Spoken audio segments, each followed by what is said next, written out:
Welcome to day 2 of the Writer's Challenge. I'm your host and only contestant, musician and writer, John A. Bear. In this new Nano series, I'll be doing planks to failure while reading from my dark comic Noir, You've Got to Be Killing Me. We pick up with our protagonist, Les Holliday, a petty street criminal who lives off the wallets of the rich as he prepares to enter a confessional booth. Ready? Okay. Yoga mat. Check. Timer. Check. Mediocre idea for a web series. Check. Let's do this. My father, Gil Holliday, was a comedian, and a bad one at that. Bombed so badly on stage that you'd think you were in a war zone. Case in point, me, 10 years old, watching Mom roll her eyes at the breakfast table while Gil grinned and said, "What's the deal with Chex Mix? So many X's. One more and it's triple X. Too dirty to eat." I shake my head even now, all these years later, and I'm getting way ahead of myself. I'm parked outside St. John the Evangelist in Prairieville. Haven't been here in 30 years. Used to come as a kid. Some deal with my public school hauling us in to confess our sins. Never cared much for that, but I remember sizing up the place. Biggest building I'd ever seen, like a cavern. Now I'm back, partly for redemption, but mostly for strategy.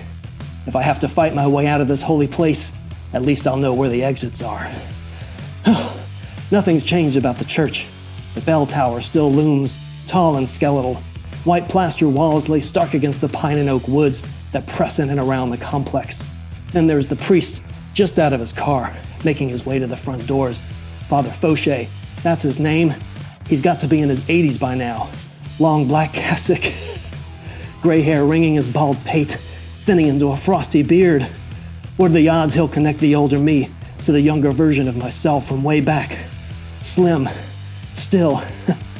Best to keep the details vague. Names, places, the timeline. But I'm not worried. Even if something slips, he won't turn me in. The seal of confession binds him. If he talks, he's excommunicated. And no priest spends a lifetime surviving his flock, serving his flock, just to throw it all away. Jesus. And again, if he does, I have an exit plan. A minute and 55 seconds.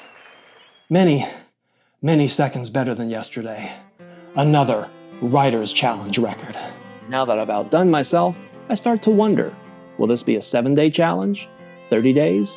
Could I sell the concept to Netflix, take the money, and start an organic quinoa farm in the Colorado high country?